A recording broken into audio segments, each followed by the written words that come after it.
I think it's time to begin. And as people get settled, um, I'll just say a couple of things about myself. I'm Swami Svatmananda.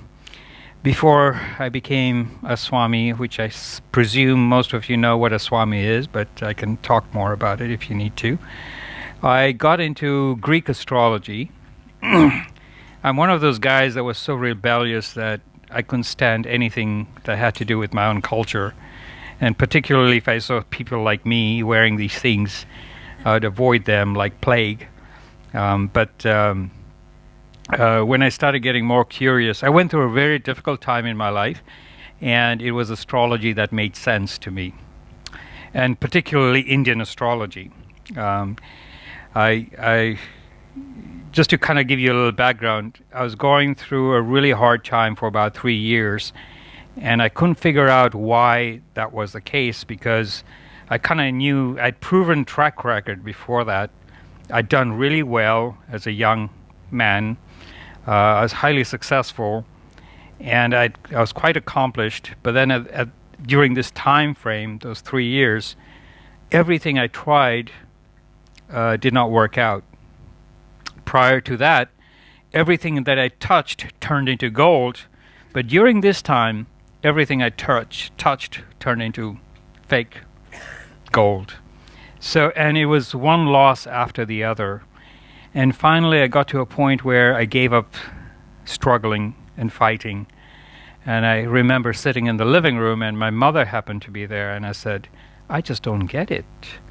I know I'm smart, I'm qualified, I have a proven track record, I was highly accomplished at a very young age, and why is it that nothing is happening? And she said, have a seat. And the last time my mother had told me to have a seat was when I was much younger, and I had actually done something wrong, and so, I was getting a scolding. But by that point, in my life, nothing was working out, and I say, another scolding, so who cares? It's like, okay, everything is going to hell, what's one more? And I thought, well, fine. So she comes around, and she started apologizing a great deal to say, and I'd been living in America at that point, but then I went back to my home country, which is in Africa, Tanzania. And she said, you're a Western guy, and you're an engineer, and this and that. I didn't want to tell you this, but I really do not want you to get upset, because she thought I'd get really angry that she went to see an astrologer. And she was apologizing profusely, and I said, okay, get on with it. I mean, what is it? And she had a paper in the back of her at her back, she held it in the back, and then she pulled it out, and she said, I'd gone to see an astrologer. And she was just waiting for me to get upset. And I said, really? What did he say? And she had taken down meticulous notes. And she had seen an astrologer in India while I lived in the US. And now she had seen the astrologer 3 years prior to that discussion. And in that letter, in her notes, everything that she had written came out true, because now what I did was I asked her to translate every word in that letter. And I was blown away as an engineer, scientific person. It's like, how is it that some guy halfway around the world that I've not seen or talked to, that actually knows about my measly little life and all the specific problems? They were very specific as to how did he know that. So in my mind, I was like, and I knew quite a bit of psychology also, so I thought maybe, there's a thing where he might have heard your voice, or he might have had something of yours, and through some energetic things he would pick it. There's nothing of that sort. I'd never seen this guy, and he knew more about my life than I knew about my own life. And I said, how is it possible that he knows that? So because of my rebelliousness, I didn't really want to go to Indian stuff, because this was Indian astrology, and I decided to explore Western astrology instead, and I got into Greek astrology. Now, it's amazing, not many people know about Greek astrology, but Aristotle, Plato, and Socrates actually studied and worked and philosophized on what astrology really is. And they came up with theories and articles that really explained why is it that these planets that are so far away affects a person like me, a measly little person, amongst the 7 billion people, and we all get affected differently. How is that possible? Yeah. And they actually really went deep into that philosophy and that analysis. And that was my background initially, was to actually look at it from a theoretical point of view. And then I was fortunate enough to meet my astrology teacher, who's different from my guru, who was an amazing person in Canada, and he's written a few books. And he started taking us into that teaching. Now, because of my foundation in philosophical underpinnings of astrology from the Greeks, the Indian astrology became a natural overlay, where in Indian astrology we talk more about the principles of it, or how we see and apply astrology in our personal lives. So that transition was really good because I already had the philosophy behind it. And in Indian astrology, we don't so much focus on the philosophical part of it. Of course, there's tremendous philosophy in it. We focus more on how do we apply it in our daily lives. And typically, in India, for instance, and many of the Indians would know, when they go see an astrologer, it's like, when is my child going to get married? Is my child going to go overseas? When can we make money? Those are the basic questions. But going into Indian astrology, I found there is something else that was of advantage, which is that you see something negative happening in a chart, there's something you can do. There is a remedy that can be executed so that you can mitigate some of the negative influences. And that's exactly when I started making the switch into Indian astrology. The reason why I got into Indian astrology, because to me it became this incredible guide to understanding the ups and downs in my own life, and especially understanding the challenges and the problems that I went through. And that gave me so much comfort in knowing when are my challenges going to get over, things like that. And basically, once I began to understand my chart or astrology, that whole period of about 3 years where I lost everything made complete sense. And it actually got me to understand the reasons why. And I now, in hindsight, of course, appreciate that learning. And of course, then from astrology, then I moved into Ayurveda and then to Vastu, which is another field of energy, and then eventually came to Vedanta, which is my big focus now. But one of the things I found that astrology can be so useful, although it's got a bad rap over time, is that it's such a great tool for us to use in our daily lives. Now, how many of you have used GPS? Almost everyone, right? What did people do before we had those? I mean, can you imagine? I mean, some of us, like if you go to other countries where the GPS doesn't work, I mean, you have a way of surviving and traveling. And most of the time, you if you're driving, you roll down the window and you stop and you ask somebody, hey, I want to go somewhere, and they'll tell you go this way. If you're lucky, they'll point you to the right direction.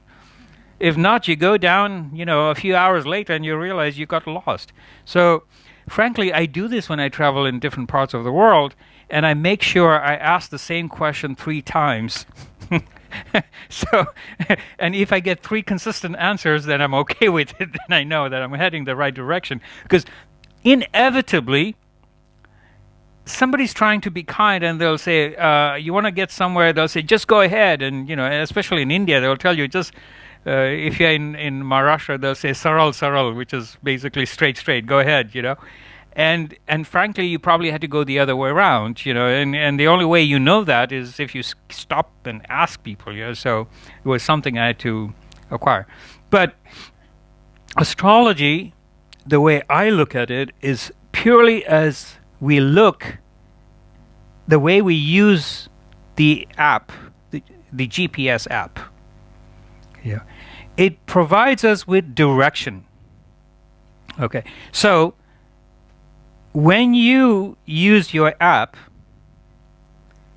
does the GPS tell you where the destination is, or do you put it in? You enter it in. That means you know where you want to go. Okay, that's fundamental. Where you want to go, what you want to do, is the purpose of your life. I'm using the GPS analogy because I don't want to get into the purpose of your lives, because I'm assuming that many of you want to know what your life purposes are, isn't it? I mean, that's why you're here. Okay, raise your hand, those of you who are here for figuring out your life's purpose. Okay.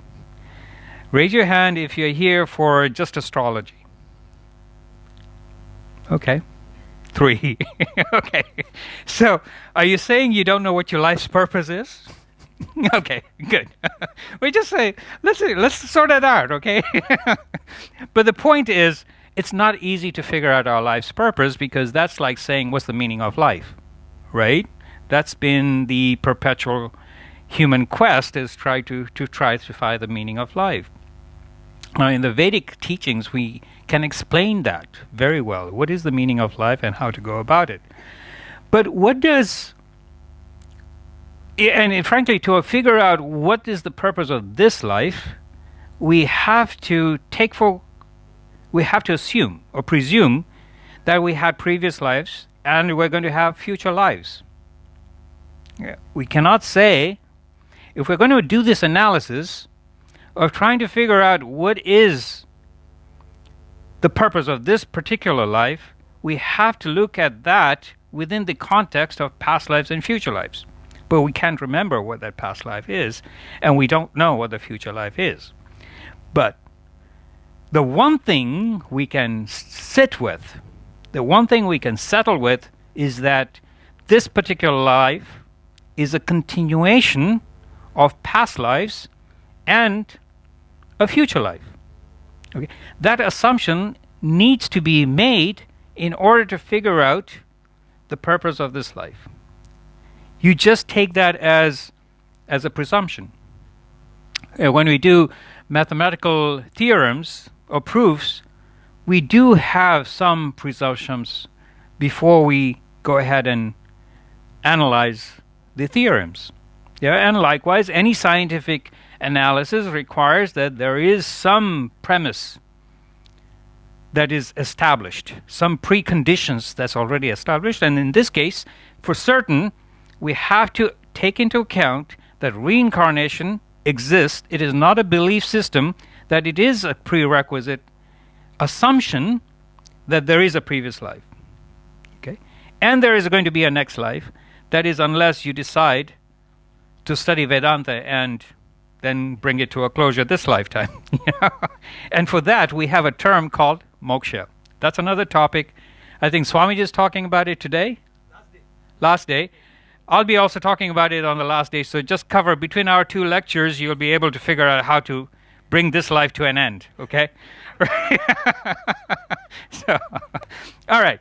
But we're here for this life and to figure out what the purpose of this life is. In astrology, we have a way to determine that. Now,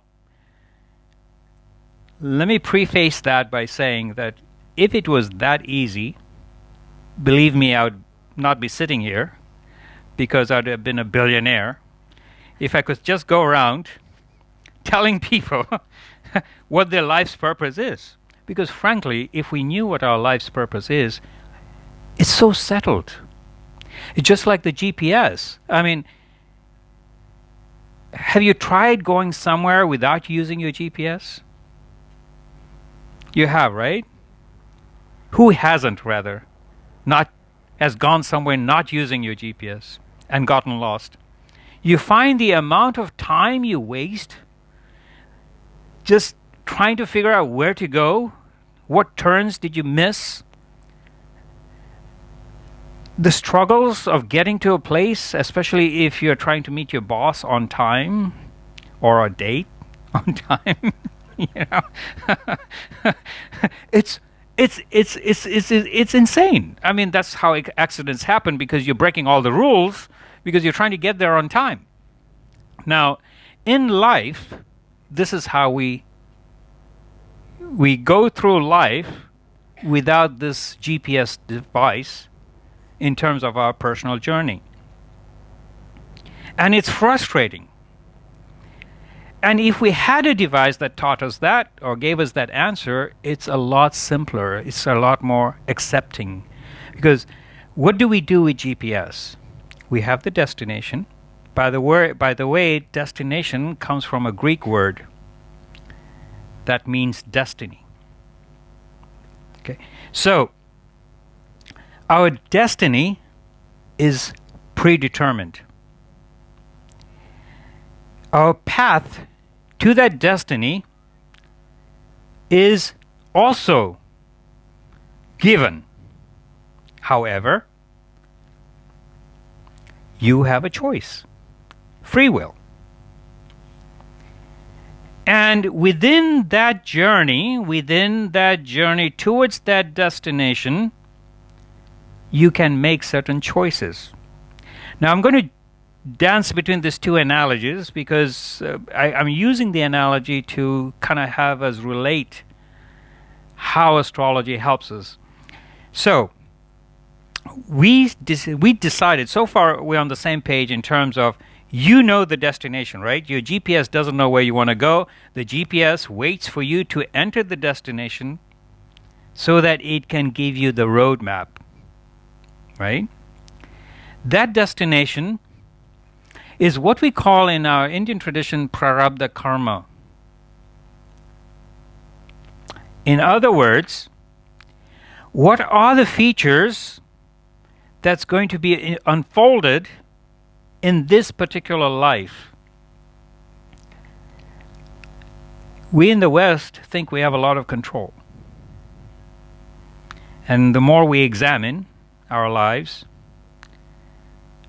and the more wiser we get with age, certainly. There's other ways of getting wiser. Is that we begin to realize how much control we don't have. And especially if you have children, you really know how much control you don't have. But you had no control over the skin of your color, the color of your eyes, your body shape, your sexual orientation, your sexual preferences, your physical constitution, your mindset.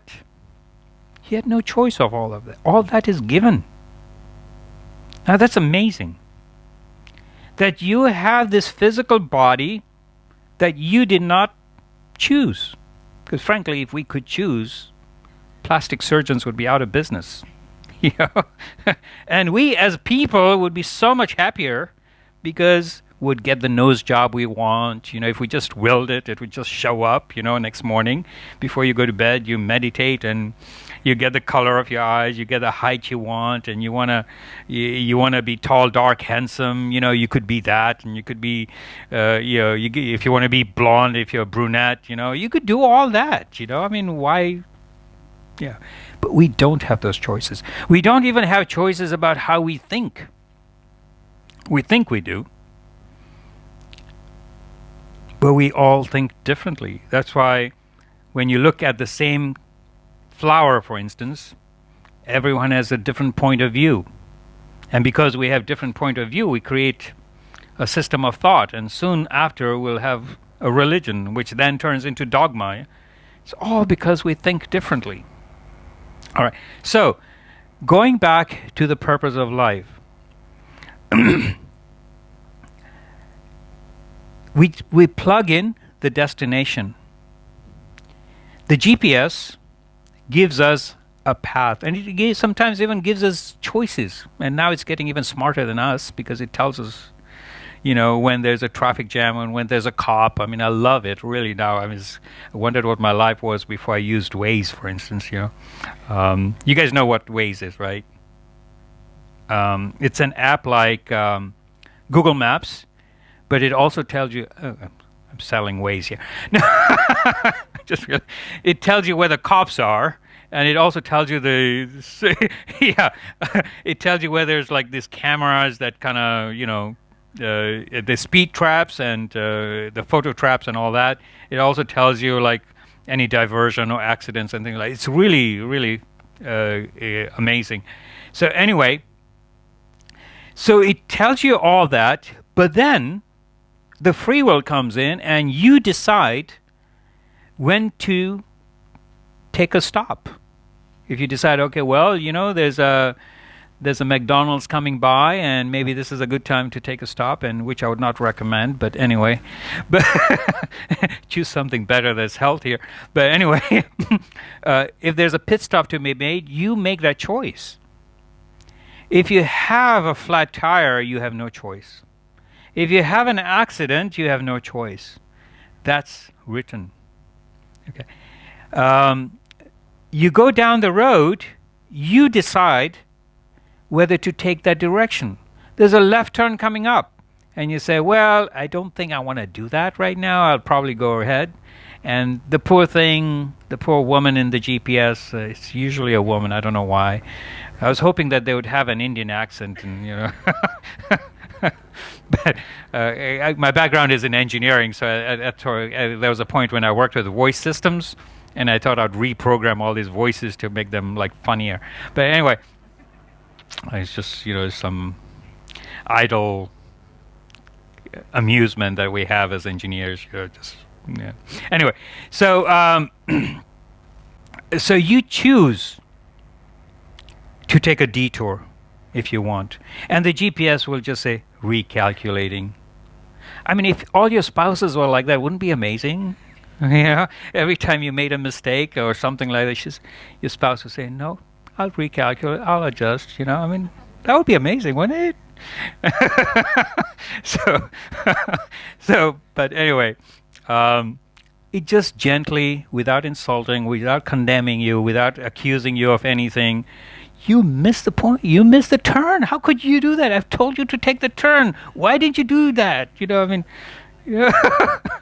So it just say recalculating, no judgment, no incrimination. That's the kind of relationships you want in life. But that's, we don't get that. Probably just maybe in the heavens. But anyway, so you recalculate. And he tells you. And again, if the turn comes, you can choose to ignore it. Again, patiently recalculate without accusing you of anything. And you move on. Why? Because there's some free will. There's free will also in the mode of transport. So I use this example quite a great deal. Let's say we're here in Reading, and you decide that you want to go to Aberdeen, and you look out and you figure out, not a day like this, but it's probably November and it's really hot. It's one of those hot spells, and we would never look at our weather report, and you decide, oh well, today is a really good day for me to head to Aberdeen. And of course you have many choices. If you're here, probably a pony would work.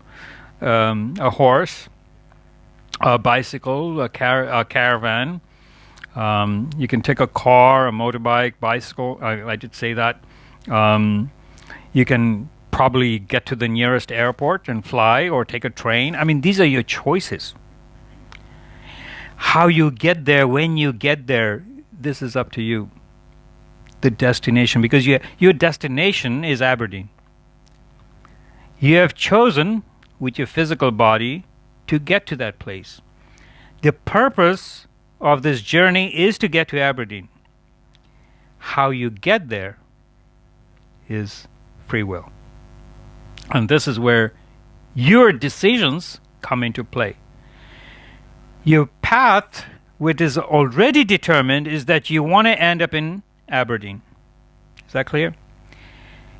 You're going to get there somehow. If you're lucky enough, as you head out of, we're not in Beale Park. If you head out of Beale Park, you get to the next intersection and you roll down your window if you're driving, or if you're walking, you stop a person and you ask, how do I get to Aberdeen? If you're lucky, the guy will point you to the northern direction. If you're not so lucky, you might end up in Bristol. So, or somewhere in Wales, before you figure out that you need to turn around and head back to Aberdeen. And this is exactly what happens in our lives. Because of our inner psychological makeup, our inner desires, for whatever reasons, we pursue certain things in life thinking that that's what we want. We watch a commercial on television and we want that exact house with white picket fences and a white horse. Or they advertise a Louis Vuitton bag and that's exactly what we want. Or a necklace, and so on and on and on. For guys, it's cars. Yeah. And we want those things because we see that. We want those things because we think we're going to derive happiness from that. And we've forgotten what our true purpose in life is.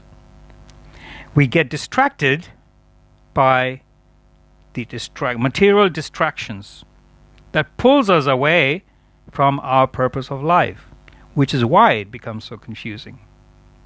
We use the shortcomings that we have, and in our pursuit to fill those shortcomings, which are shortcomings, they're immediate,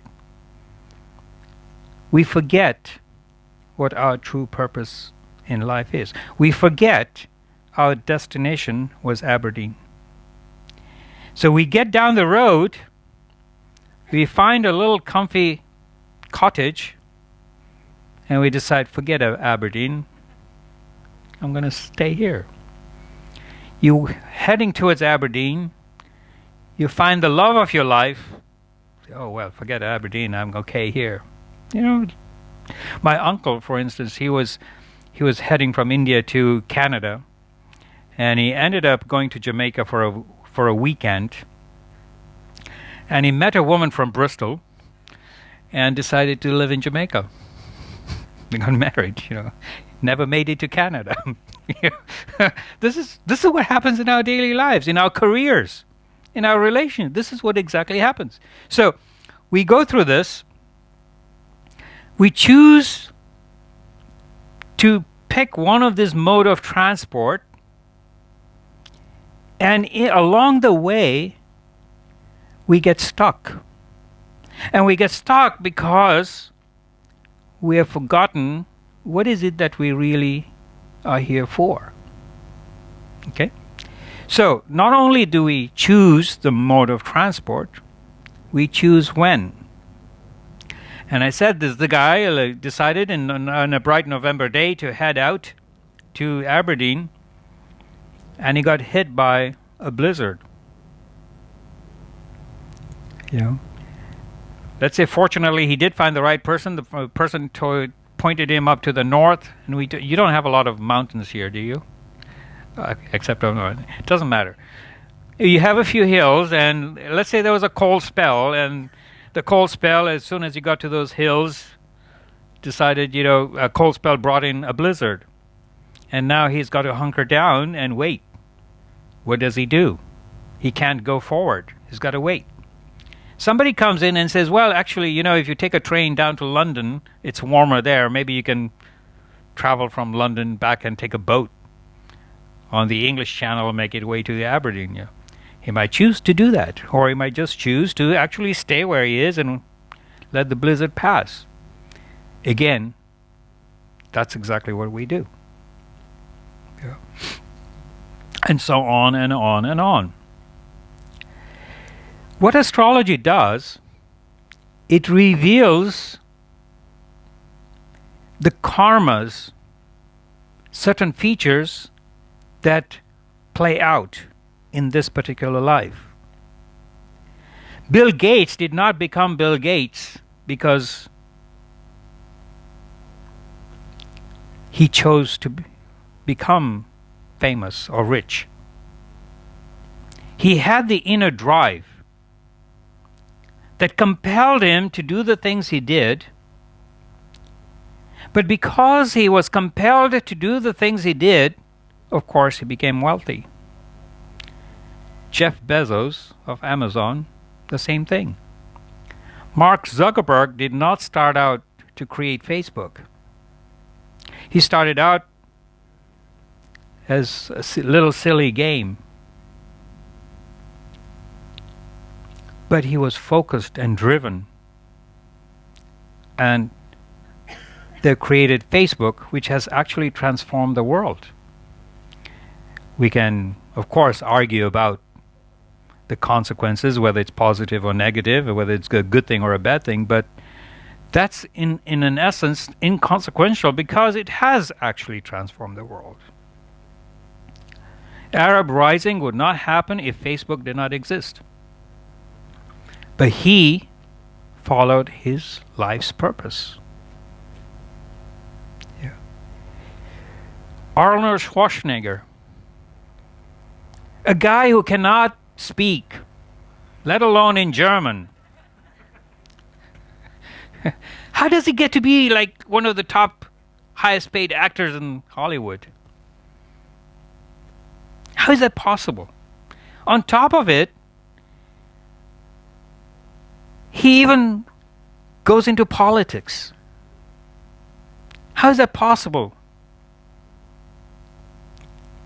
But if you really look at his chart, his astrological chart, we knew way back when that he was going to get into politics. Not only that, we knew that he was going to go into politics and actually win.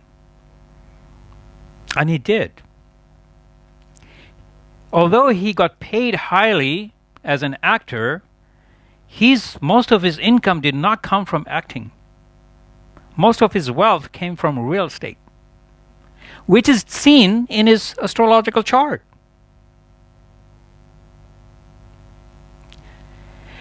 The astrological chart gives you a roadmap of your life. The problem is that the way we interpret the chart is where the problem begins. Now, I use an analogy to explain that. You take 7 color pencils and you give it to a 5-year-old child. The 5-year-old is going to draw you an art. We'll give you, and if you're the parent of the 5-year-old child, art of the 5-year-old, and the child comes back with, "Look, mommy, look, daddy, I did this," and you're so proud and you love this little artwork, and you take it and you, like with so much love, you paste it on your fridge. You can see it every day. You take the same 7 color pencils and you give it to someone like Michelangelo, you're going to get a whole different kind of art. Or Vincent Van Gogh, same color pencils. The kind of art you get is completely different. That is the difference between astrologers and how we tend to interpret the charts. Speaking of Van Gogh, have you guys seen this recent movie that's come out? Gates to Eternity, I think it's his biography. I mean, the guy's artwork was amazing. I mean, any of his work is like worth billions of dollars or millions of dollars or something like that. I mean, the lines in the Van Gogh Museum is astonishing. But he was a poor person. I mean, he died, he was shot. He barely had any food. He wore torn clothes. He was alone. He was unhappy. He was miserable. But look what he came out with. But if you look at his chart, that's exactly what he came here for.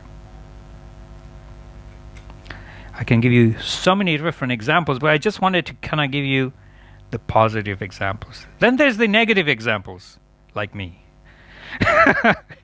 if you look at my chart, I've done a lot of things in life, but they've ended when they began.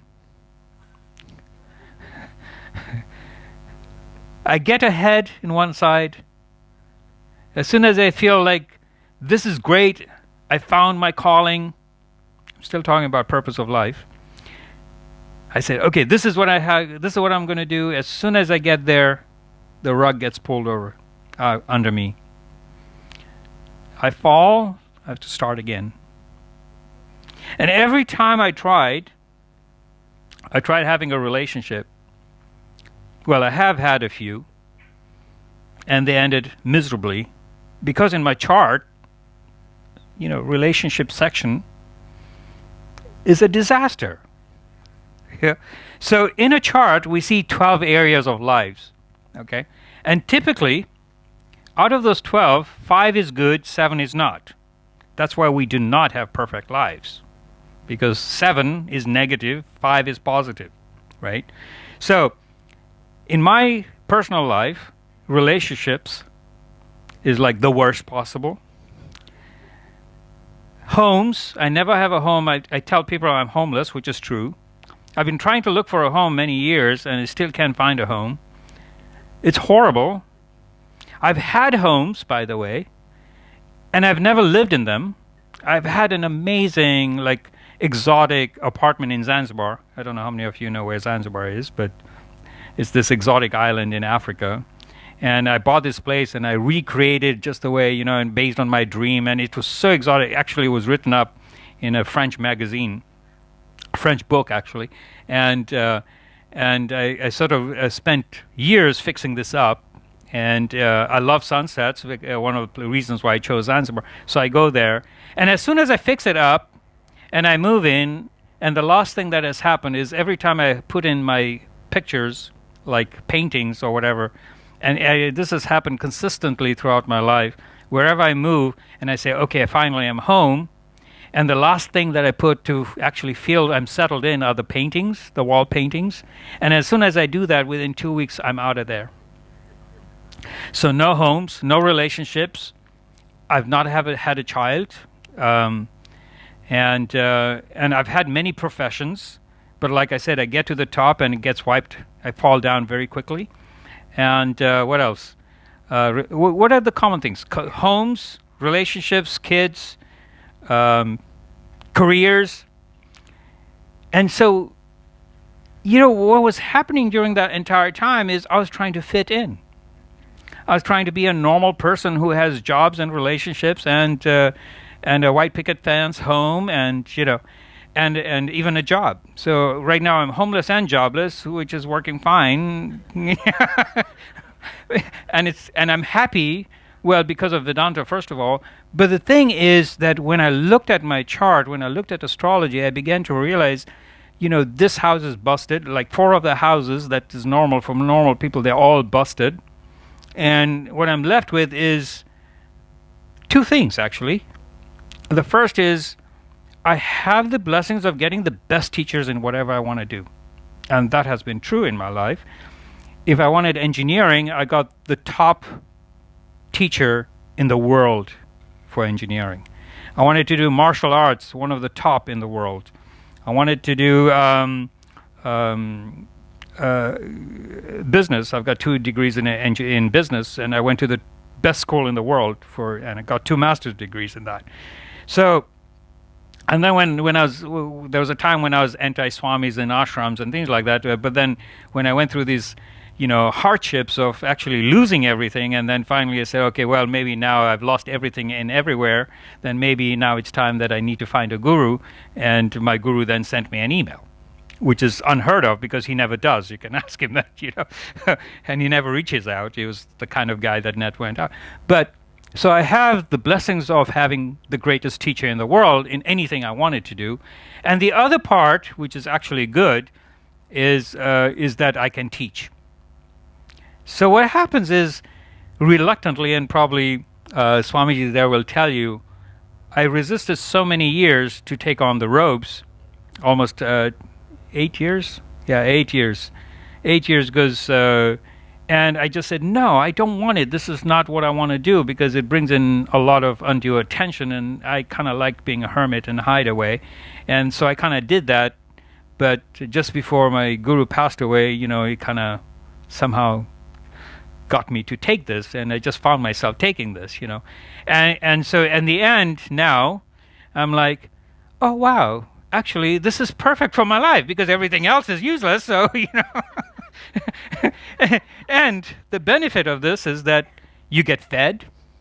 Yeah. People will offer you a bed somewhere.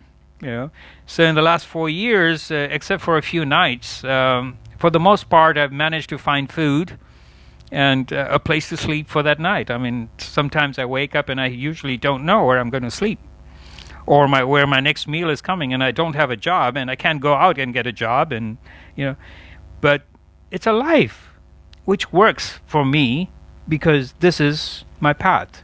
I came to it reluctantly because of my stubbornness. The thing is, in my chart, there are not many people who are able to tell me that. Okay, and even if they did, here's the other point.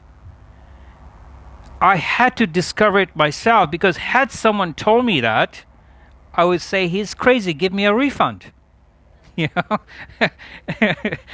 like, what are you telling me? Because even a few years ago, before I took on the robes, if somebody told me that I would be a monk, a Hindu monk on top of it, I'd say, I think I'm going to go do something else. You're wasting my time. But so what the astrology does, if you reflect back, you see that there's a reason and there's a purpose of every person's life. We all, with absolutely no exception, have a purpose. There's a reason why you are here on this earth. The question becomes, what is your purpose in this life? You have to discover that. It cannot be told to you, and that's why sometimes you will not hear it. Even if you did hear what your purpose in life is, you will not understand it, nor will you appreciate it. However, when you're ready to listen, and if you're lucky to meet the right astrologer, then the astrologer can tell you, this is your path, this is your purpose, and this is your journey. But you have to be ready to hear that. Most of the time we're not. We're not because we're so focused on what we want, or at least what we think what we want. You're a young girl. What do you typically want? You want to fall in love with a tall, dark, handsome. Why is it always a tall, dark, handsome guy? I mean, why does it have to be dark? And why does he have to be like, oh yeah, in America it's tall, dark, handsome, and funny. Yeah. The funny part never lasts after you get married, I see this actually in India, I find the friendship between two Indian teenage girls is amazing. I haven't seen friendships like that before anywhere around. And I travel around the world quite a great deal. They're always giggling, and I have no idea about what. I mean, they could be in a room, there's nothing. They're not watching TV, they're not reading a book, and they're sitting in a room, but they're giggling all the time. And you just wonder, it's like, what's so funny that they do that? But they're so happy until they get married. And the laughter suddenly disappears, and well, there might be a lot of reasons, but I found that an interesting way of looking at it. But the point is that we are constantly focused on meeting the knight in shining armor because we've gone through Cinderella stories, and we have that programming when we are children that this is what a girl does. And the boy who also wants to get married wants to be that knight in shining armor.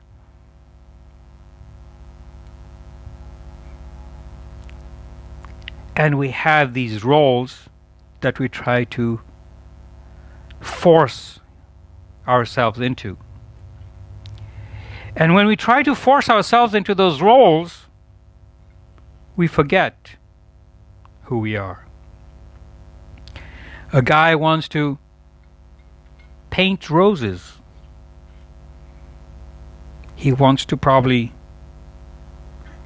become a fashion artist. But he can't because, he's got to be in the knight in shining armor. He's got to learn how to ride horses. He might hate horses, but he's probably got to learn how to do that. He's got to find this armor and wear it. Nowadays it's psychological armor. We wear psychological armor so that we can defend ourselves and be the breadwinner and, provide for our family, be good boys. Yeah. And the girls want to be Cinderellas. I mean, even though things have changed and the women are more independent nowadays, at the end of the day, we all want to have our knight in shining armor. We all want to be serenaded and courted and, seduced and all that, It's natural. There's nothing wrong with it. But we force ourselves into these roles and we forget our purpose in life.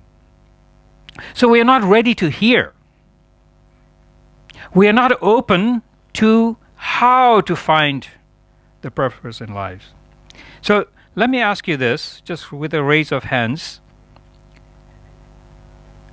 How many of you had dreams or visions of what you are going to be like when as an adult at the age of, let's say, 10 years old? All of you had ideas about who you were going to be, what you're going to look like, right?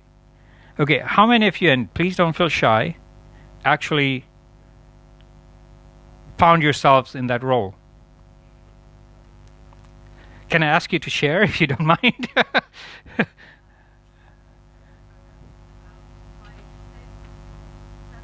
Right. Right.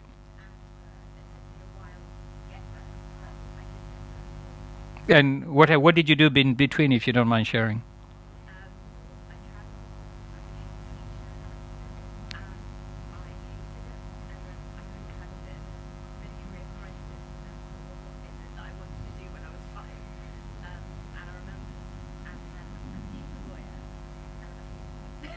But you still look like you're 5 years old now.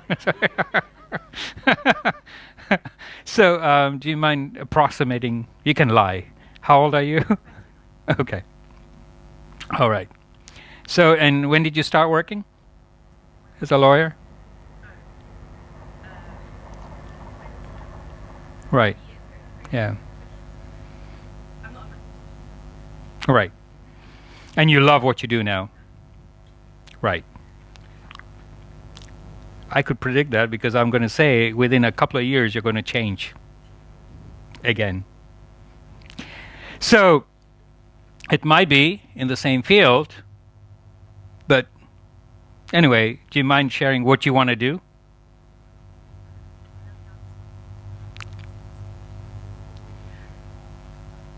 Well, and you think you'll get a career in dancing then? Oh, you're working on it. Good. Great. I'm sorry, I'm using you as an example because these are one of the rare cases, that we find ourselves in as children. I remember when I was 10 years old, I thought I was going to be married with 2 daughters, and I was thinking about daughters because just in Indian culture, we tend to want sons, and just as a rebellious thing, I wanted to have daughters. So and I thought I was going to have this huge house and, be really wealthy with an organization and all that, and now I'm without any of that, and top of it, not a huge house or any house, and here I am.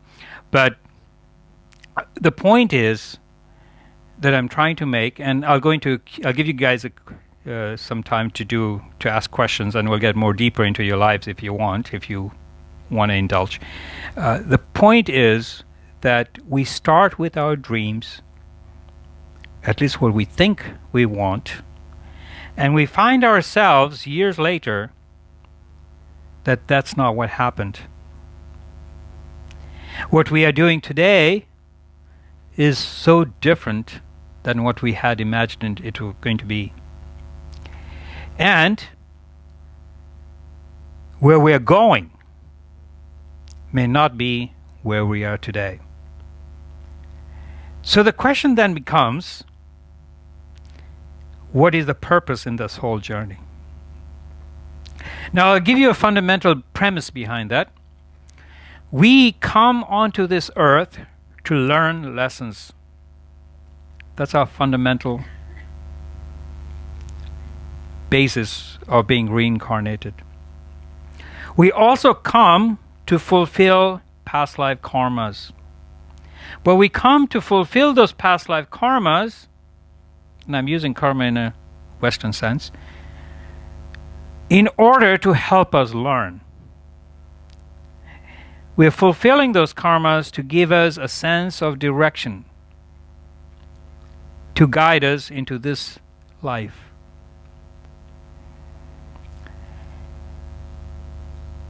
As long as we continue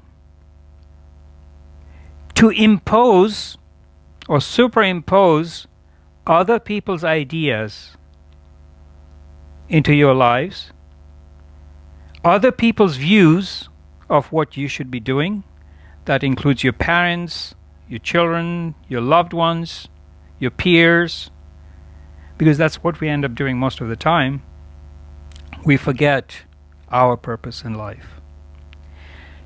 Frankly, you all know what your purpose in life is.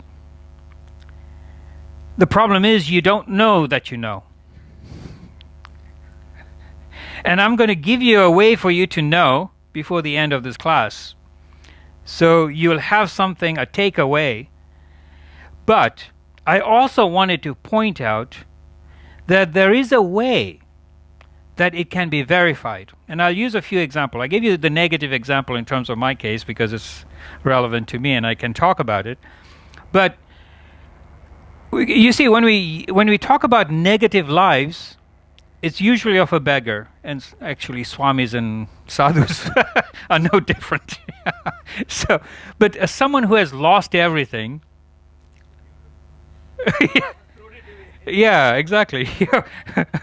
Whether willingly or unwillingly, we have lost everything. So it's basically a worst case scenario.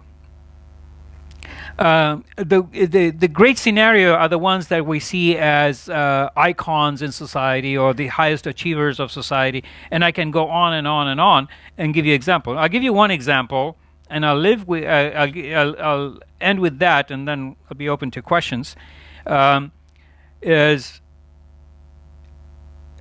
me ask you this: who here has not heard of Trump? Or maybe rather, who here does like Trump? Okay, well, good. So, I have had the students who knew I was doing astrology. So before the election, about a few weeks before, they sent me an email and asking me who's going to win. And I wrote back, I have evidence of that, and I said Trump is going to win without a doubt. And I've been able to predict 5 previous US elections correctly. Obama, we had predicted him winning. Before that, I think it was George Bush. George Bush. I predicted, and in fact, I was in the ashram when one of my classmates, asked me who's going to win the election between George Bush and Al Gore. And I said, well, Bush is going to win, but it's not going to be easy and it's not going to be clear. And that's exactly what happened. And this guy, actually, was so deep into the forest that I had no access to news. We didn't have internet. But this guy had a little transistor radio that he would hear. And so the next day he came and told me what was going on, and he would give us daily reports. This guy who went to Vedanta Academy. Swamiji knows that person. So anyway, and so on. Now, here's the question I pose to you. How is it that somebody like me or anyone like me can predict the elections, the national elections of a country? And I can do that in any other country, by the way. But the question is, if somebody can do that, what does it say about the whole electoral process? What does it say about our votes counting? What does it say about the predictability of winning an elections that we invest so much into? The reason why this works, because that was his purpose of life. He was meant to be the president of the US. Whether we like it or not, we have no choice about it. He was meant to win. And if you go deeper into the analogy of that, which, we can talk more about it, if you look at the philosophical underpinnings of what's happening in the US right now, is because of the collective karma of the country. Yeah? And when we have Hitler ruling Germany, his rise was predicted. Yeah. His destruction was not predicted, but his rise was predicted. So when we look at Queen Elizabeth, right? I'm getting everything mixed up. So Queen Elizabeth was not in the line of, in the hierarchy of becoming a queen. But she was destined to be a queen. If you looked at her chart, she was destined to be a queen. And she's the longest reigning queen of England today, right? Still. How is it that she had to be queen? In order for her to be queen, you had to look at her dad's chart, astrological chart. You see that his reign was really short because he was not meant to be the king. His brother, Edward, was the heir to the throne, the rightful heir to the throne, to be the king. But in order for Queen Elizabeth to be the queen, he had to abdicate. If you look at his chart, he was not meant to be the king, even though he was the rightful heir to the king, to being the king of this country. So if you see this from, as we say in America, if you look at it from the force perspective, if you step back and you look at the players, you see that everyone had a purpose. There was a purpose for King Edward to abdicate. There was one purpose. The purpose was to make way for Queen Elizabeth. Really. The purpose for her father was that so that he can transfer it. So his purpose was short-lived. What was the purpose of Hitler? We can say he was an awful person, but what did he do? On the positive side, and you'll only hear this from someone like me, Hitler was a blessing for today's age. For the first time in European history, after thousands of years, we have peace in Europe for over 70 years because of Hitler. So you find, all said and done, that the purpose of things is not what it seems to be. You have to figure out what your role is in the scope of a larger picture. William Shakespeare put it really well, and he said, the world is but a stage. And that's exactly what it is. The question is, in this world, what's your role on this stage? And how well do you play it? The problem is, we don't know what our role is. We do know in our hearts, but we want to be the king. We want to be the queen. We want to be the prince, and we want to be the princess. And we forget that the role of a beggar in that play is essential for that play to take place. The role of a villain is essential to make the story great. But we don't want to play that role. We all want to be good people, good guys. because we have this imposition of cultural value systems. Yeah, and that's what distracts us from our purpose in life. We can go on, and actually I was struggling, like, what do I say to this class, because it's such a deep topic, and I could go on for 10 days just on this topic, and explaining all the charts and how it works to show you clear examples. But then I thought, what I'd like to do is not just put examples here, but I'd like to, and I'm willing to help you guys at least have an idea of what your purpose is, even without actually going into astrology. But astrology is a really good indication to show what your potential is, and where some of the shortcomings are, and where do you put your focus on, and that's how we actually look at it. So my focus, when I realized in my own chart, is not to be a billionaire, not to be the tall, dark, handsome guy, but to be a monk and a teacher, and that works just fine. And as soon as I lowered my standards, I'm happier. So I raised my standards. Yeah, it depends on how you look at it, right? It's a cup half full or half empty. So yeah. So let's have an interactive session. I kind of went longer than I expected, but I wanted to kind of give you a quick background on this. You are also open to doing individual. Yeah. So I'm here, and I do have a lot of time. So if you guys would like to get individual consultations, you do need to know your time of birth. And well, there are ways. If you know your, you definitely know your date of birth.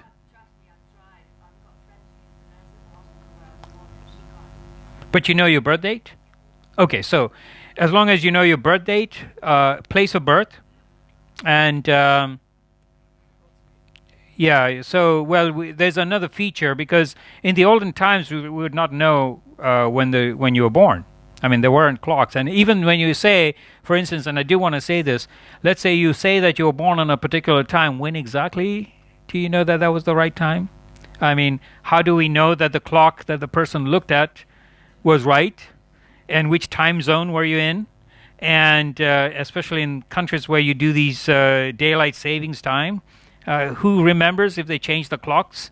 And then most of the time, those of you who are nurses or midwives, at what point do you decide to look at the time when a child is being born? I mean, most of the times, what I know is when a child has been born, you focus on the child's health, you look at the mother's health, and when these two people are okay, then you look back at the clock and you deduct like 5 minutes, or 10 minutes, depending on how it felt, and so then you go register it or record it, and there could be a number of errors that takes place there. So I go through this process of actually asking you what happened during certain times, just to validate that you have a certain time.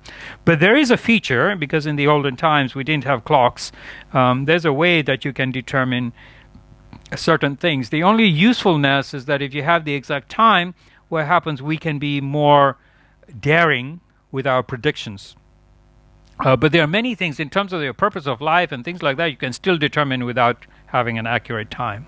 So we do that, and before I wasn't charging, but I realized that doesn't work anymore. It's a skill. Basically, you would give me your time, you'd give me the information, I'll go work on it. It generally takes me an hour or so, and then we do sit down and we talk for about an hour, which you can record, and it's loaded with information, which you can, the more you hear it, the more you get out of it. I do it this way for Western world. In the Indian world, the guys, they don't want to sit there and have a 1 hour chat. They just want to know when the child is going to get married or when they're going to get married, and so it's a different way of dialoguing. But yeah, so thank you for bringing that up. And you can just see me privately in the next few days, and we can arrange my time. I walk around with my tool kit, and so which wasn't happening before. But yeah, yeah. Any questions? How planets tie in with your particular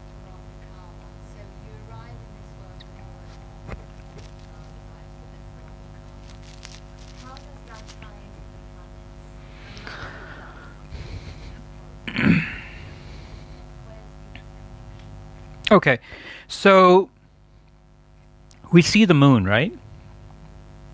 How does the moon affect the water waves? Or during full moon time, have you ever noticed that the sirens are really intense? Police sirens, ambulances during full moon. That's when we have a lot of the accidents. People go crazy during full moon. So what happens is the energies that are relevant outside. Like if you're, I'm kind of using, I'll give you two explanations. The first is I want to give you an analogy to understand how to understand how it all works. If you're a boat and you are rowing into a pleasant, serene lake, you have a completely different experience than being in a boat in a hurricane storm, right? So the prarabdha karma is a journey which is destined. That's like if you're using your GPS, you have already put in your destination. So you have decided before you were born who your parents are. You choose your parents, and actually it's because of your birth you make your parents get together. Okay, that's exactly how it works. It's not that you actually go on speed dating and then they end up meeting and then they conceived you. The only reason that happened was because the prarabdha karma actually brought these two people to get together. And most of the times, if you've had a few wrinkles in your life, you'll notice that you ended up meeting this person to either have a child, and as soon as you had that child, the sex life is out. And so, I mean, this is generally what happens because that's the purpose. So there is a purpose that you're brought in, and you choose your parents. You also choose the color of your skin, the color of your eyes, who you're going to be, your physical constitution, and you choose what you're going to do in life. Okay. Now, whether we come to terms to that, it's another story. Whether I came to terms with this, it took me a lot of years to come to terms with this, with my life. And when I come to terms with my life, then I find my happiness. But until then, we just beat around the bush, and it doesn't matter how old you get, at some point, you learn to accept your purpose in life. Now, the way it works, your prarabdha karma, for that to work, your parents have to be in place. Like I said, for you to have a certain feature or constitution, your parents must have the DNA for you to have those features. For you to have the friends and the relationships and your children, that also, some of it is because when we look at a chart, we can tell whether you have one or two kids or more. Some of that can be determined, not always, but for the most part. So for that to work, there are the connections, because in Vedanta we say everything is one, and everything is one in different vibrations. Okay, that's what basically happens. If you look in Ayurveda, if you look at all the other aspects, there's different vibrations about how we go from the subtle vibration to the gross vibration. The most gross is the earth or rock. So for you to exhaust your prarabdha karma, everyone knows what prarabdha karma is? Oh, good. Wow. Great. I can go more intense then. For a person's prarabdha karma to be fulfilled, it needs the environment that has to play out so that this thing happens. Now, for that to happen, what happens is when you are born, the planetary positions are fixed. And that's what we look at. When we look at someone's chart, we're looking at the time where the planets were when you were born. And because of that, we can determine what your prarabdha karma is. And that's essentially what really we're looking at. We're looking at your prarabdha karma and how it's going to play out. And that actually, from that, you determine what your purpose is. This is just one aspect. Of course, we can talk about many other aspects of your chart. So it means that when you are born, you have a certain constitution, not the physical constitution, but the constitution, the vibration in your subtle body. Okay? So your subtle body has a certain vibration that is tuned in with the planetary configuration. The analogy that I use with this is like, I remember in the old days we had the transistor radio, and when you're trying to tune in a certain frequency, I think even you do that now in your cars probably, you still have a radio now. Most people we move in the digital world, it's like you talk about transistor radio and the kids go, what?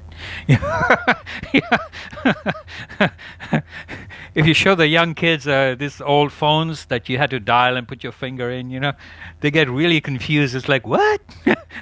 You mean that's not a smartphone? So anyway, in the old transistor radio, in order to receive the signals, you had to tune into that particular frequency, right?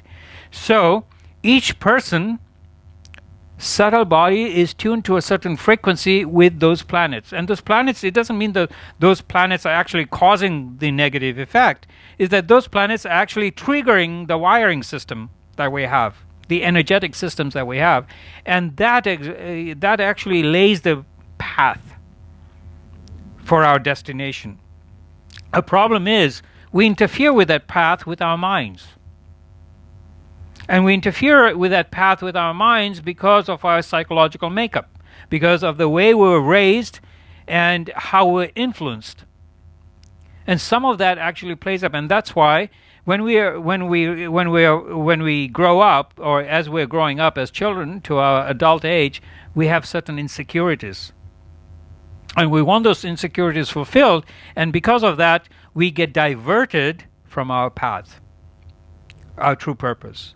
And that's how you see it. So the journey is for you to discover your path, but you can validate that when you see your astrological chart, particularly in Indian astrology. So you're destined to have a time of birth according to your karma, which is going to be fulfilled by the planetary alignment. But I'm a midwife. What happens if you induce it 2 weeks early? It is shown in the chart. Yeah, that also shows it.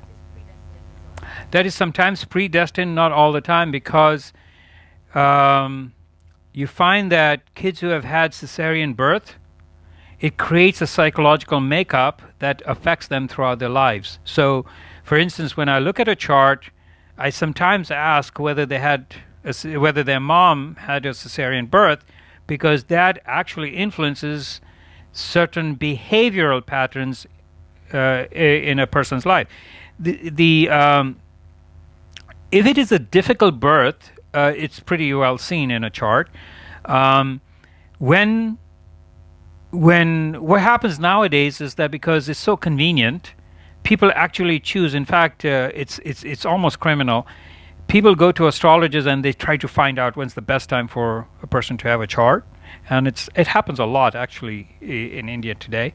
And then they go have a cesarean birth. But what they don't realize that when the child has come out through that cutting of the mother's womb, is that they have it's really harmful for their future psychological makeup. But having said that, it is also part of the prarabdha. Sometimes it's not, but nowadays, it happens.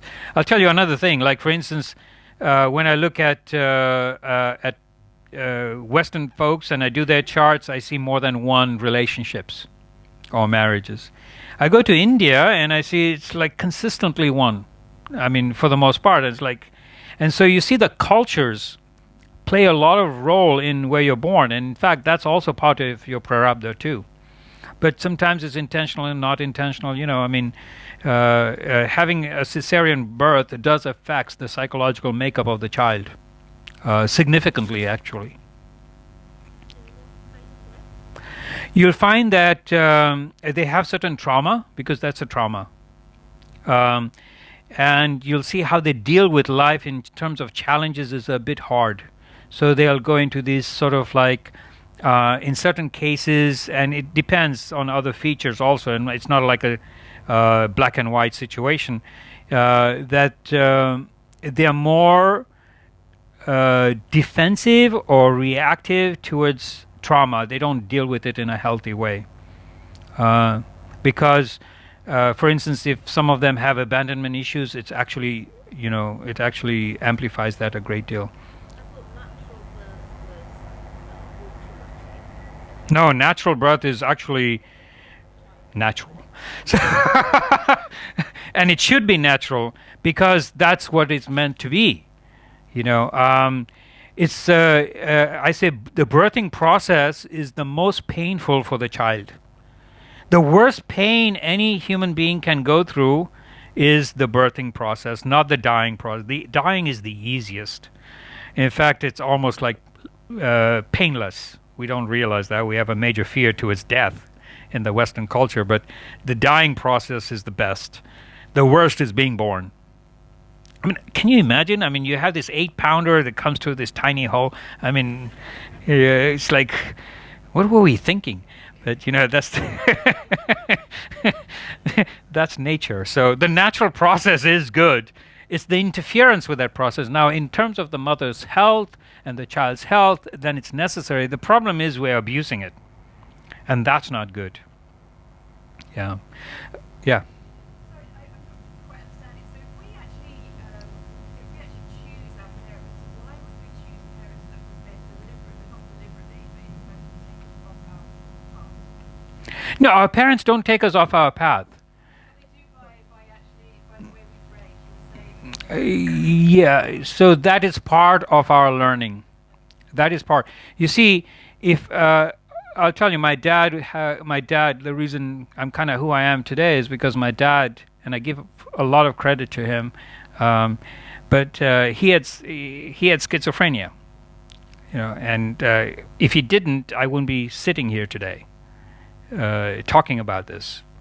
I mean, can you imagine a child who has a dad or mother that is relatively unstable, and you don't know what your world, because as a child your parents are your gods, and in our culture parents are gods, and then you see a person who kind of changes every minute from one extreme to the other extreme, and you blame yourself for it, as a child, and your whole world goes topsy-turvy.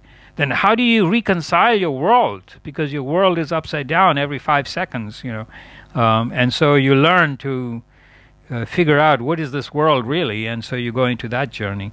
But that was what I needed to be who I am today, and it's a blessing. So when we have traumas in our lives, that's part of our wiring system. That's a blessing for us to learn what we need to learn. That's the conditioning that we need in order to learn what we need to learn. Yeah. Short answer. You had a question, yeah? And then I'll come to you guys.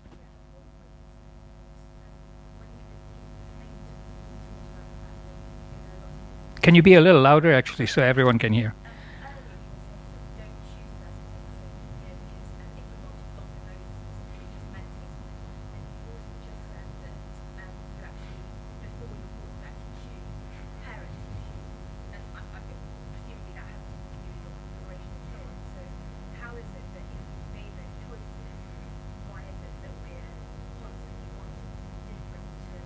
Right.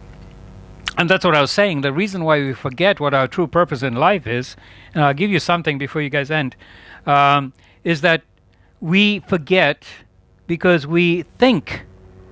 We see our peers, we see our friends, we see the media, and that tells us differently from what we know in our hearts. The problem is we don't listen to our heart. That's the fundamental problem, because if we listen to our hearts, we would know what we want. I mean, the key to finding your purpose in life is to follow your heart. That's a simple answer. Yeah. But we don't do that because we try to fulfill our parents' dreams. We try to fulfill our peers because we want attention. So, that's what we think. You chose what body shape you want. If you want a particular nose, I mean, I have a big nose, and, probably I chose that. Okay, then I come back and I say, oh, well, that's not, what the media tells us. I mean, if you watch the fashion shows, I mean, you have this like 8-foot skinny women parading in all these clothes, and you think that's the ideal. You want to be a fashion model, but you're about 4'5" and so you start having identity and emotional issues because you want to be somebody you're not, but you came here for a particular purpose. And every person's purpose is different. You see, the thing is, we're trying to fit ourselves into a different model. And that's what the problem is. Your purpose can be to be a great mother. I mean, I have people I know, and that's what they came here to do, to bring in beautiful human beings. I mean, that's like a 24/7 job. To raise maybe one child or two child so that they can be this beautiful. That's their blessing. Your purpose might be just that. Your purpose might be just farming and making the best zucchinis you can. Yeah, I mean, that might be your purpose. But the point is that you have to feel it in your heart to know that that's what you want. Of course, if you don't know that, astrology can help you get on your path. Makes sense. Because what happens? Why do you see an astrologist? Because there's something not quite right. Otherwise, you would not go see an astrologist. Everything is good.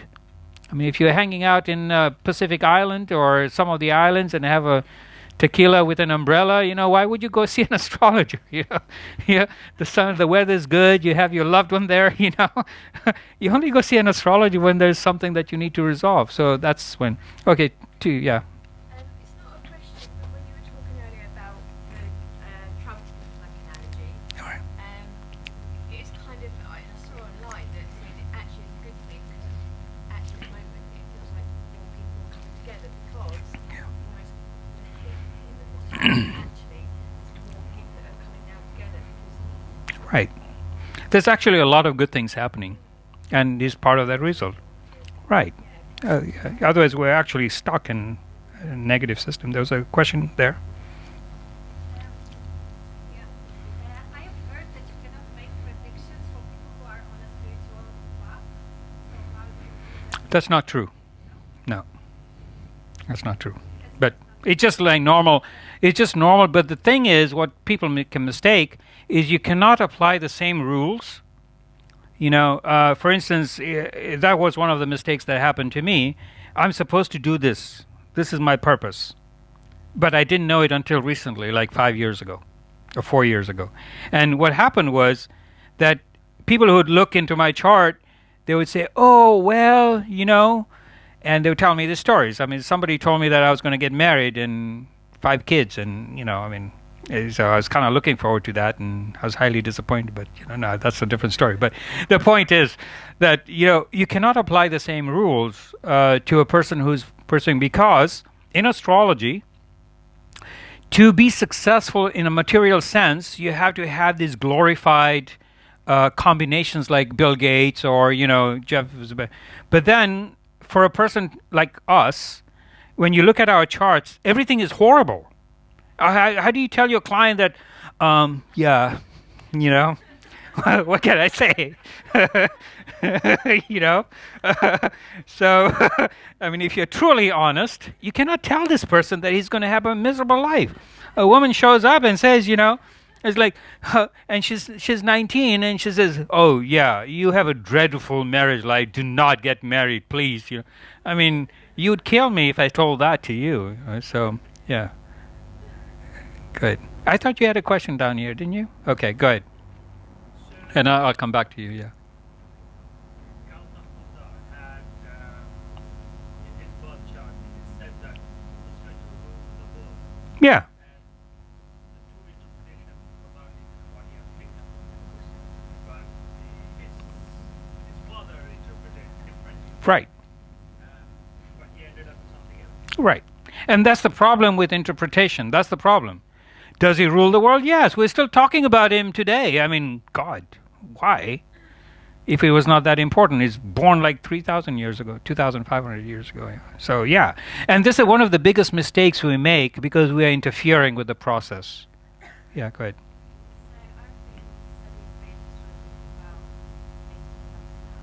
With whom? Oh, right. I've been trying to, so my friend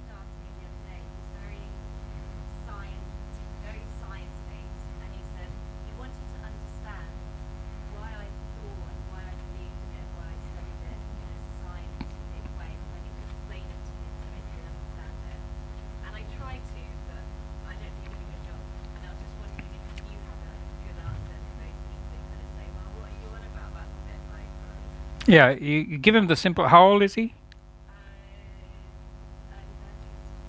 Okay. Just asked him, did he go through hell like 2 or 3 years before that? You know, because astrology works. You see, I was in denial, and this is why I went through hell, and that was my shortcomings because I was a stubborn engineer, and I had to lose everything and give up fighting before it came to me. And the reason it came to me is because today I can help people see that. So thank you. We only appreciate astrology when we're in difficulty. Otherwise, we don't. When we're going through a difficult time, we'll find a way to get through it. It's not to get out of it. What astrology does is it points out the problems down the road, the potholes, the broken bridges, and it tells us to take a detour, but we're still in control because we chose that life. And within that life, we choose a way to navigate it. The only time you see an astrologer is when you want help with navigation. When do you check your GPS? When you're lost. And also when you want to know the next turn, when to take the next turn, if you're following it. And the reason why you follow your GPS because you gave up control. But we don't think that we can give up control. So, we say, no, I know. Okay. But you do have free will. Of course, it doesn't mean that you don't have free will, because how you transact in that journey is up to you. You can be happy as you drive along, or you can be a miserable person as you go along. And these are the choices we make. But the problem itself is that we don't understand the philosophy behind astrology, and then so we make up these dreadful things, And like in India, they'll tell you about karma yoga, this kuja dosha and sati, and you start freaking out, and and it makes you more miserable than it is. Yeah, I'll take a few if you guys don't mind hanging a few more minutes. I know the time is up. We'll just fill up and yeah. What happens if you don't find your purpose in life? You just Maybe that is the purpose of not finding your purpose. But that's not true. I mean, I say tongue in cheek, but every individual has a purpose. The way you find it, really, this is the takeaway from this class. The way you find your purpose in life is to follow your heart. That's so important. You do not judge yourself by the mistakes you make, because the mistakes that you make lead you to understand what your purpose in life is. Mistakes are not mistakes. Mistakes are stepping stones to you finding your purpose in life. That's so important. What do you really desire? In your heart, have the courage and the guts to follow it, without the buts and ifs and the condemnation from everybody else. If you have, as a Swami, I cannot say these words, but I'll be polite. If you have the courage and the guts, I'd use the B word, but but if you have the courage to follow what you want and what you believe in, that is your purpose. And the purpose is for you to follow what you believe in.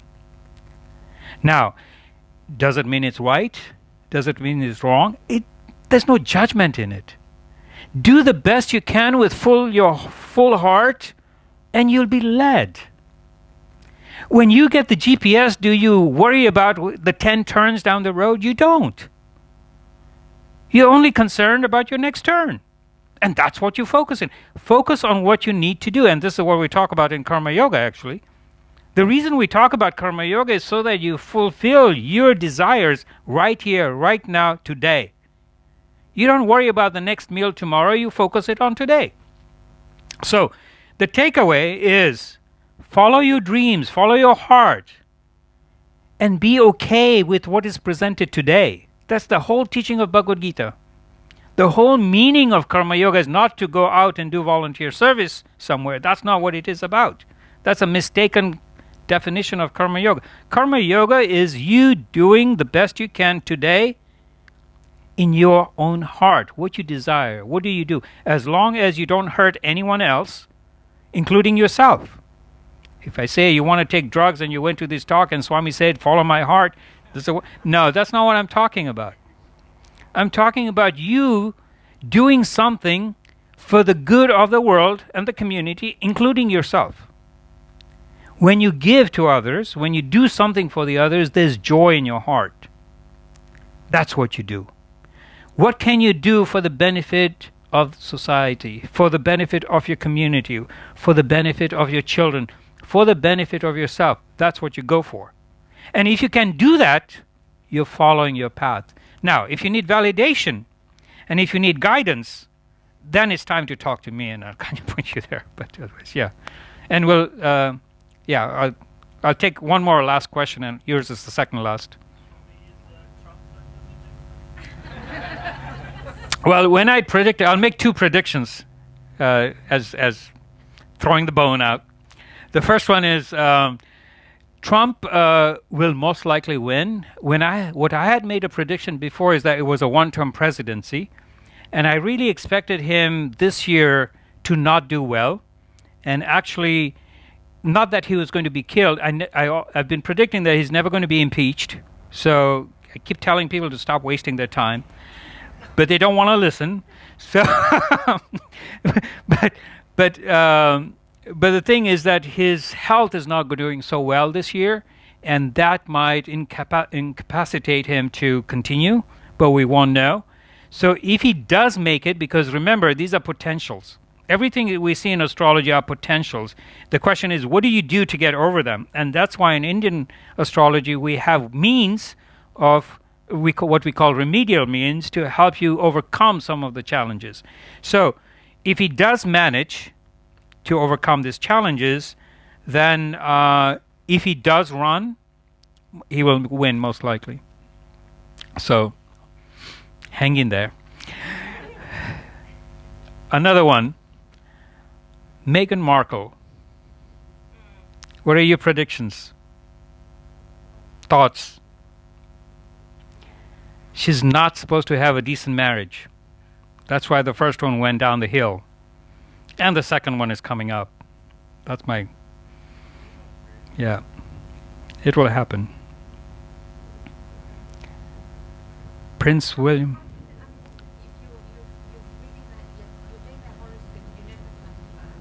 Yeah, it's available. Yeah, it's easy. A lot of famous people, their birth times are available. Yeah.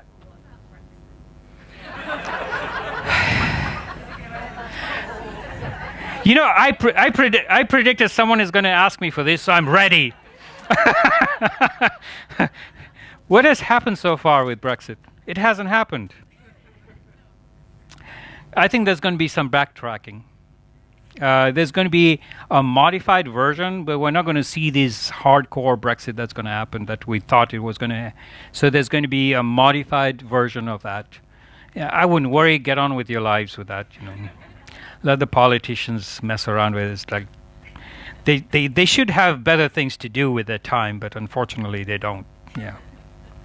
I mean, I would rather, you know, if they had some wisdom, they would focus on making our lives better. But you know, yeah. Okay, any other predictions for another 2 minutes and then we'll go that you want to know about? What you were going to say something about Prince William? Okay, Prince William has 2 children, right? 3. The first one, what's his name? George. George is has a difficult situation. It's not. I don't see him. He might be king someday, but the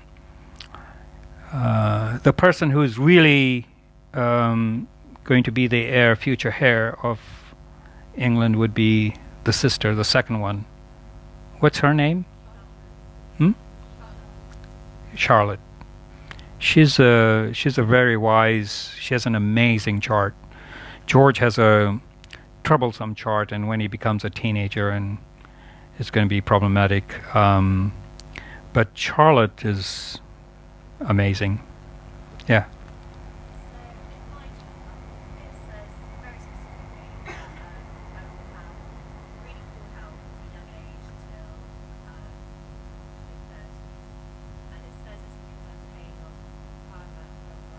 That's right. So does that mean that I chose to have ill health? Right. Yes.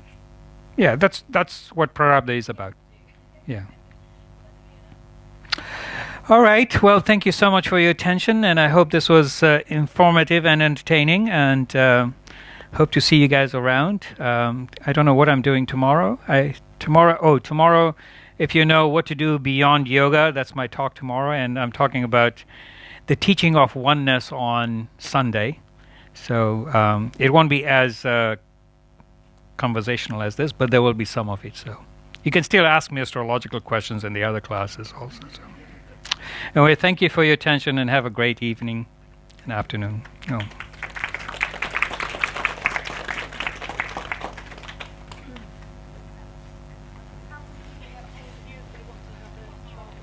Oh yeah. So very quickly, if you want to get, I keep forgetting to do this. I was told it just before that I need to promote myself, which I hardly do. So my name is there. It's Svatmanda. And you can always reach me at Gmail. It's svatmananda@gmail.com. Yeah, at gmail.com. Emailing me is the best way, and just tell me that you met me here.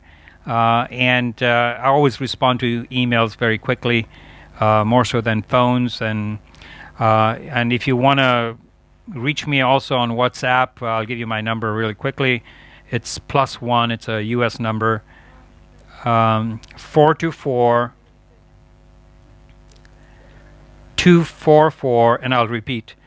So it's +1 424 244 6306. Again, I'll repeat. It's +1 424 244 6306. So the best ways to reach me is through that number or email. And I usually do the readings over the phone or Skype. You can record it. So if you don't have time to do it now, I don't advertise. So if you know people who you would find this helpful, you can just go ahead and refer my email. Feel free to give it out to anyone. But if you want to know the correct spelling, it's on this session, svatmananda@gmail.com. All right. Thank you again.